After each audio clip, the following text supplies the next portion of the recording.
आज का जो हमारा यूनिट है इसको हम स्टार्ट करते हैं। कंप्रीहेंशन नंबर 3 करने जा रहे हैं। तो सबसे पहले एक स्टोरी से स्टार्ट करते हैं जो कि हमारा नावल है। इसको देखने के बाद हम आगे स्टार्ट करेंगे। बेटा फ़िलहाल तवज्जो दीजिएगा स्टोरी के ऊपर। सांटियागो एक शेपर्ड लड़का था जो एंडालुसिया स्पेन में रहता था। उसको फ्रीडम बहुत पसंद था और वो अपनी बकरियों के साथ इधर से उधर जाता रहता था। उसके दिमाग में एक लड़की के ख्याल चल रहे थे जिससे वो एक बार तरीफा में मिला था। वो फिर तरीफा जा रहा था उस लड़की से मिलने की कोशिश करने के लिए। अब तरीफा के रास्ते में जब रात हो गई तो उसने सोचा कि वो आराम कर लेता है रात में और फिर वो सुबह में आगे बढ़ेगा। तो उसको एक सुनसान चर्च दिखा और उसने सोचा कि वहीं पे वो रात गुजार लेगा। उसने अपनी भेड़ बकरियों को चर्च में रख दिया और एक सिकामोर ट्री के नीचे जाके वो सो गया। अब वहां पे उसको एक सपना आया। अपने सपने में उसने देखा कि इजिप्ट में पिरामिड्स के नीचे बहुत सारा खजाना भरा हुआ है और वो खजाना सांटियागो को अपनी तरफ बुला रहा है। अब ये सपना देख के एकदम से सांटियागो उठ गया और वो बहुत ज्यादा कंफ्यूज था क्योंकि ये पहली बार नहीं था जब सांटियागो ने ये सपना देखा था।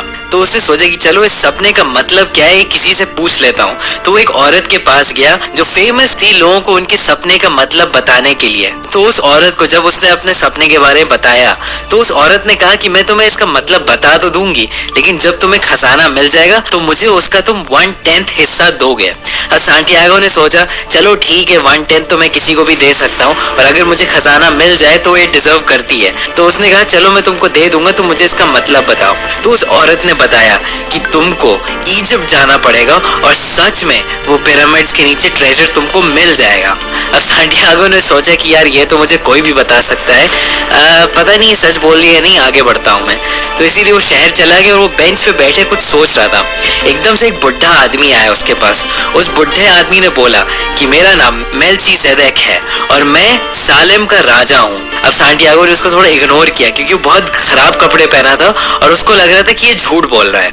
लेकिन फिर एकदम से उस आदमी ने बोला कि मैं तुम्हें उस खजाने को ढूंढने में मदद कर सकता हूँ। उसने कहा कि हर किसी की लाइफ में एक पर्सनल लेजेंड होता है जो उनको फॉलो करना चाहिए और जब आप उस पर्सनल लेजेंड को फॉलो कर रहे हैं तो आपको बहुत सारे लोग मिलेंगे, आपके साथ बहुत सारी चीजें होंगी जो आपको मदद करेंगी उस जर्नी में। और उस बुढ़े आदमी ने सांटियागो से कहा कि तुम अपने भेड़ बकरी बेच के जाके अपना पर्सनल लेजेंड फॉलो करो। अब सांटियागो इतना श्योर नहीं था लेकिन उस बुढ़े आदमी ने उसको कन्विंस कर लिया और सांटियागो ने भी सोचा चलो ये एक एडवेंचर हो जाएगा और उसने अपने भेड़ बकरी बेच दिए, पैसे जमा कर लिए और वो एक शिप पे चला गया जो अफ्रीका जा रही थी। यहाँ से सांटियागो की जर्नी शुरू हो गई। अब सांटियागो पहुंच गया टांजियर्स में जो मोरक्को में एक शहर है और वहां पे जैसे ही वो पहुंचा उसके सारे पैसे किसी ने चुरा लिए। अब वो परेशान तो हो गया लेकिन उसने कहा कोई बात नहीं, मैं अपने मिशन पे आया हूँ, मैं अपना मिशन पूरा करके जाऊंगा। वो एक क्रिस्टल मर्चेंट के पास गया जो अपनी शॉप में क्रिस्टल बेच रहे थे और उसने कहा कि मैं आपकी दुकान के क्रिस्टल साफ कर दूंगा, इससे ये थोड़ा और बिक भी जाएंगे और आप मुझे बस खाना दे दीजिएगा। तो जैसे ही सांटियागो ने उसके क्रिस्टल साफ किए एकदम से लोग आने लगे और वो क्रिस्टल खरीदने लगे। तो उस मर्चेंट ने सोचा क्यों ना मैं इसको जॉब ही दे दूं। तो वहां पे उस क्रिस्टल मर्चेंट की दुकान में सांटियागो जॉब करता था और धीरे धीरे वो नए नए बिजनेस आइडियाज लाता गया, नए नए तरीके वो और क्रिस्टल बेचने के लिए। धीरे धीरे अच्छी खासी उनकी सेल्स बढ़ गई और सांटियागो को भी अच्छे खासे पैसे मिल गए और वो मर्चेंट भी अमीर हो गया। लेकिन तब भी सांटियागो को अपना मिशन याद था। तो जैसे ही उसने सुना कि सहारा डेजर्ट क्रॉस करके इजिप्ट जाने वाला एक कैरावान निकलने वाला है तो वो भी उस क्रिस्टल मर्चेंट को अलविदा कह के अपने जर्नी की तरफ बढ़ गया। उस कैरावान में उसको एक इंग्लिश आदमी मिला जो एक अल्केमिस्ट को ढूंढने जा रहा था और उस इंग्लिश आदमी ने बोला कि वो अल्केमिस्ट इतना ताकतवर है कि वो तांबे को सोने में बदल सकता है। तो सांटियागो और उस इंग्लिश आदमी की दोस्ती हो गई क्योंकि वो दोनों अपने अपने मिशन पे जा रहे थे। अब वो लोग जब उस कैरावान में डेजर्ट को क्रॉस कर रहे थे तो धीरे धीरे एक अफवाह उड़ने लगी कि एक जंग होने वाली है डेजर्ट में और सब लोग अच्छा खासा डर गए। तो उस कैरावान ने डिसाइड किया कि रिस्क लेने से अच्छा है एक ओएसिस है डेजर्ट के बीच में जिसका नाम है अल फायूम, वहां पे हम लोग रुक जाते हैं जब तक ये जंग खत्म ना हो जाए। अब ये जंग हफ्तों से लेके सालों तक चल सकती है, कोई गारंटी नहीं कब खत्म होगी। तो सांटियागो थोड़ा डिसअपॉइंट हो गया कि पता नहीं मैं कब पहुंच पाऊं पिरामिड्स, लेकिन तब भी उसने हार नहीं मानी।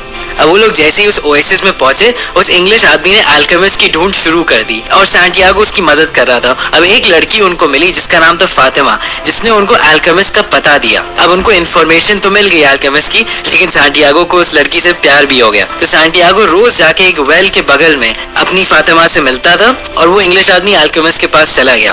अल्केमिस्ट ने उस इंग्लिशमैन से पूछा कि तुम मुझे 10 साल से ढूंढ रहे हो, क्या तुमने कभी खुद कोशिश की तांबे को सोने में बदलने के लिए? इंग्लिशमैन ने बोला नहीं। तो अल्केमिस्ट ने उसको असाइनमेंट दे दिया कि तुम खुद से कोशिश करो लेड को गोल्ड में बदलने के लिए। तो इंग्लिशमैन अब बिजी हो गया और सांटियागो को उसकी फातिमा मिल गई थी। एक दिन जब डेजर्ट में सांटियागो जा रहा था, एकदम से उसको एक विजन आया। उसने एकदम से ये देखा कि ओएसिस पे कोई अटैक करने वाला है और एक जंग। अब उसने जाके ओएसिस के सरदार को बता दी है बात। अब वहां के सरदार ने बोला कि हम लोग तैयारी तो कर लेंगे, लेकिन अगर जंग नहीं होगी तब हम लोग तुम्हें मार डालेंगे। अब सरप्राइज की बात यह है कि अगले दिन असली में एक आर्मी ने अटैक कर दिया और वो लोग उस आर्मी को हरा पाए थे क्योंकि वो लोग तैयारी कर चुके थे। तो वहां का चीफ बहुत खुश हो गया और उसने सांटियागो को बहुत ज्यादा सोना दे दिया और उसको वहां का काउंसलर बना दिया। अब सांटियागो बहुत खुश हो गया था। उसने सोचा कि यार मुझे जॉब भी मिल गई है और मेरे पास अच्छा खासा सोना भी है, अब मैं यहीं पे फातिमा से शादी करके जिंदगी भर रह सकता हूँ। लेकिन फिर फातिमा ने उसको बोला कि सच्चा प्यार कभी भी तुम्हें अपने सपने से दूर नहीं रखेगा। तो उसने कहा कि वो उसका इंतजार करेगी, लेकिन उसको अपने ड्रीम्स को फॉलो करना चाहिए। अब उसी शाम को अल्केमिस्ट सांटियागो को मिल गया और अल्केमिस्ट ने तो सुना ही था कि सांटियागो को विजन आए थे जिसने उस ओएसिस को बचाया था। तो अल्केमिस्ट ने भी कहा कि तुमको अपने ड्रीम्स फॉलो करने चाहिए और तुम चलो मेरे साथ पिरामिड्स की तरफ। तो वो दोनों पिरामिड की तरफ चलने लगे। अब रास्ते में कुछ गुंडों ने उनको पकड़ लिया और उन्होंने सांटियागो से सोना छीन लिया और फिर वो उनको मारने वाले थे, लेकिन एकदम से अल्केमिस्ट ने बोला, अरे तुम जानते नहीं हो ये कितना बड़ा जादूगर है, ये एकदम से अपने आप को हवा में बदल देगा और तुम सब लोगों को उड़ा देगा। तो अब वो सब लोग हंसने लगे। वो लोग कहने लगे चलो तुमको 3 दिन देते हैं हम लोग, अगर 3 दिन में इस लड़के ने अपने आप को हवा में बदल लिया तो हम लोग तुमको छोड़ देंगे, वरना हम लोग तुम्हारी जान ले लेंगे। अब सांटियागो बड़ा डर गया। उसने अल्केमिस्ट से बोला, यार तुमने तो हम लोगों को मरवा ही दिया, मैं कहाँ अपने आप को हवा में बदल सकता हूँ। अब अल्केमिस्ट ने बोला, शांत रहो, तुम ये कर सकते हो, बस अपने अंदर कॉन्फिडेंस रखो और डेजर्ट की लैंग्वेज को समझने की कोशिश करो। अब 2 दिन सांटियागो ने कोशिश करी, कुछ नहीं हुआ। तीसरे दिन वो बहुत ज्यादा टेंशन में था और उसने दिल से डेजर्ट को समझने की कोशिश की और एकदम से वो हवा में बदल गया और उसने सारे टेंट उड़ा दिए। ये देख के वहां के गुंडे बहुत डर गए और उन्होंने उन लोगों को छोड़ दिया। अब सांटियागो और अल्केमिस्ट एक मॉनेस्ट्री पे पहुंचे जहाँ पे अल्केमिस्ट ने तांबे को गोल्ड में बदला, सांटियागो को थोड़ा सा गोल्ड दिया और कहा कि यहाँ से तुम अकेले इजिप्ट की तरफ जाओ। तो जैसे ही सांटियागो पिरामिड के सामने पहुंच गया और वो उसने खोदना शुरू किया, एकदम से कुछ और गुंडे आ गए, उन्होंने सांटियागो को मारना शुरू किया और उन्होंने उससे सोना छीन लिया। अब सांटियागो ने अपने होश खो दिए और वो एकदम से अपनी कहानी बड़बड़ाने लगा और उसने बोल दिया कि उसने एक सपना देखा था इसलिए वो इजिप्ट आया था। एकदम से वो गुंडे हंसने लगे। एक गुंडे ने बोला कि अरे ये तो पागल आदमी लगता है, अपने सपनों के बारे में इस तरीके से कौन सोचता है, मैंने भी एक सपना देखा था कि स्पेन में एक सुनसान चर्च में एक सिकामोर ट्री के नीचे बहुत सारा खजाना भरा हुआ है, लेकिन मैंने थोड़ी अपने सपनों को फॉलो किया, मैं इसकी तरह बेवकूफ नहीं हूँ। और वो लोग उसको छोड़ के हंसते हंसते चले गए। एकदम से सांटियागो को समझ में आ गया कि असली खजाना कहाँ था। वो वापस स्पेन गया और उसने सिकामोर ट्री के नीचे खोदना शुरू किया और वहीं पे उसको खजाना मिल गया। फिर सांटियागो ने सोचा कि वो 1/10 जो उसने प्रॉमिस किया था उस औरत को दे देगा और वो वापस डेजर्ट में जाके फातिमा के साथ रह लेगा। यहीं पे हमारी कहानी खत्म हो गई। जी तो बच्चों, कैसे लगा आपको ये नॉवल अल्केमिस्ट, जो कि पोलो कोएल्हो की तरफ से लिखा गया लिटरेचर का एक बहुत ही फैंटास्टिक नॉवल समझा जाता है और बड़ी ही अच्छे तरीके से पोलो कोएल्हो ने सैंटियागो की जो जर्नी है उसको डिस्क्राइब किया है। इसमें अगर हम थीम्स को देखते हैं तो हमें डिफरेंट थीम्स यहाँ पे देखने को मिलते हैं। इसमें एक तो स्ट्रगल की थीम हमें नज़र आती है, मोटिवेशन ये नज़र आती है कि वो आपको बताता है कि किस तरह से आपने अपने ड्रीम्स को फॉलो करना है। हाँ, लेकिन उसके लिए जो है एक स्ट्रगल चाहिए होती है। उस स्ट्रगल को करने के बाद ही आपको आपके जो एम्बिशंस हैं, आपके जो ड्रीम्स हैं वो आपको मिल पाते हैं। जैसे हमने सैंटियागो को देखा कि किस तरह से उसने यहाँ से स्पेन से अपना जो सफ़र था शुरू किया, वो मिस्र पहुंचा, इसके अफ्रीका के थ्रू होते हुए एक दफ़ा वो मोरक्को रुका। उधर चर्च में हमने देखा कि चर्च के बाहर उसने अपनी भेड़ें बकरियां जो थी वो बेची। किस तरह से वो उसके साथ जो मर्चेंट था उसके साथ काम किया, और अख्ताम पे जाके मीन के पिरामिड्स तक पहुंचा, अल्केमिस्ट से मिला। फिर वो वापस जो डाकुओं से मिला, वो डाकुओं ने उनको बताया कि किस तरह से, उनमें से एक डाकू ने उसको बताया था ना कि किस तरह से उसने भी एक ख्वाब देखा कि वो जो चर्च था सिकामोर ट्री, उसके नीचे जो है ख़जाना का जो है ना उसको ख्वाब आया।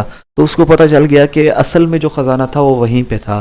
तो इस वजह से वो वहाँ से भागा और इस तरह से उसने अपना ख़जाना हासिल किया, यानी कि उसने अपने ड्रीम्स को फॉलो किया, लेकिन उसके लिए उसने एक स्ट्रगल भी की। तो आई होप कि आपको इस नावल की समझ आई होगी। ये हमारा कंप्रीहेंशन नंबर 3 है बेटा। एक दफ़ा इसकी रीडिंग कर लेते हैं, फिर हम इसके क्वेश्चन आंसर पे चलते हैं। The alchemist is an inspiring story about following one's dreams. It tells the journey of Santiago, a young shepherd from Spain who dreams of discovering a treasure buried near the Egyptian pyramids. ये alchemist की एक motivational story है, एक कहानी है जो कि बताती है कि किस तरह से आपने अपने ख्वाबों के पीछे चलना है, ख्वाबों को फॉलो करना है, ख्वाबों की पैरवी करनी है। ये बताती है कि किस तरह से सेंटियागो जो है, वो जो शेफर्ड लड़का था, वो स्पेन का रहने वाला, वो किस तरह से अपने ख्वाबों को हासिल करने के लिए, यानी कि उसका जो ख्वाब था कि एक ट्रेजर है, ख़जाना है जो कि इजिप्शियन पिरामिड, जो कि मिस्र के जो पिरामिड्स हैं उनके नीचे दफन है, तो उसको उसने डिस्कवर करने के लिए जो है वो ख्वाब की जो ताबीर थी, उस ख्वाब की ताबीर के पीछे वो भागा।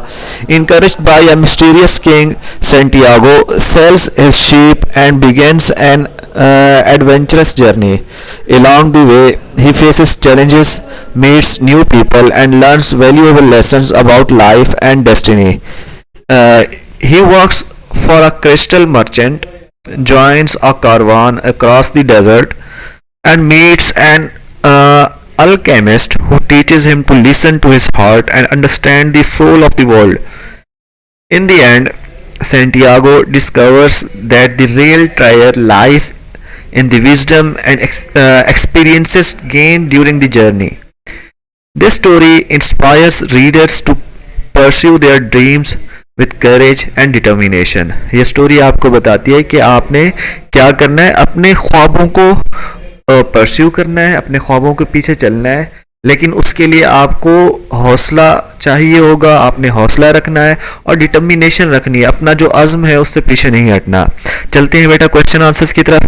क्वेश्चन नंबर 1 है हमारे पास, who is the main character in the Alchemist and what is his dream.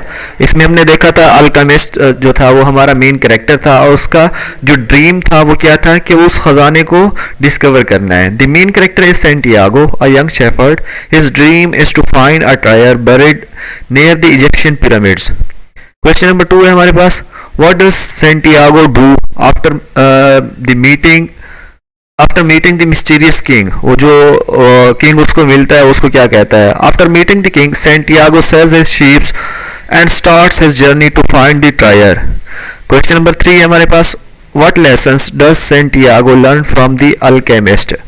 Santiago learns to listen to his heart, understand the soul of the world and believe in his dreams. Question number 3 था बेटा 4 है हमारे पास, what challenges does Santiago face on his journey। Santiago faces many challenges including leaving his home, working for a crystal merchant, crossing the desert and dealing with self-doubt, जो उसको अपने ऊपर इनके डर खौफ होता है या उसके जो डाउट्स होते हैं वो उसके साथ भी डील करता है। वो ये तमाम चीज़ों को फेस करके आखिरकार अपना जो एम्बिशन है, उसका जो गोल है वो हासिल कर लेता है, ख़जाना पा लेता है।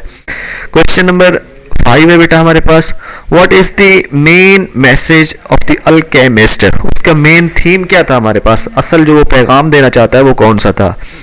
The main message is to follow your dreams and believe that the journey itself is as valuable as the destination। अगर तो उसको सोना बगैर किसी सफ़र के, बगैर किसी परेशानी के मिल जाता तो उसके लिए उसकी वैल्यू नहीं होती। तो उसने क्या किया, पहले वो जो डेस्टिनेशन था उसका जो मीन के हासिल करने के लिए, उसकी डेस्टिनेशन को हासिल करने के लिए जो उसने सफ़र किया, स्पेन से लेके वो मोरक्को पहुंचा, मोरक्को से फिर वो इसी तरह से साउथ अफ्रीका से होते हुए वो डेजर्ट में पहुंचा, फिर उसके बाद वो पिरामिड्स तक पहुंचा, फिर दोबारा वापस उसी सिकामोर ट्री के पास आया जहाँ पे वो पहले बैठ के वो सोच रहा था, जहाँ पे बैठ के उसने अपनी जो भेड़ें थी वो बेची थी, वहीं पे आके उसको सोना मिला।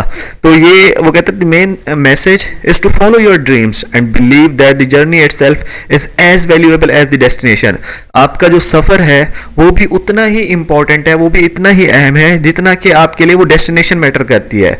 डेस्टिनेशन भी मैटर करती है, लेकिन उसके थ्रू सफ़र जो है जो आप कर रहे हैं वो भी आपके लिए जो है ना ज़्यादा इफेक्टिव होगा, तो उसको भी आपने देखना है। आई होप कि आज के लेसन की आपको समझ आई हुई बेटा। मिलते हैं नई वीडियो के साथ, तब तक के लिए अल्लाह हाफिज़, अल्लाह निगहबान।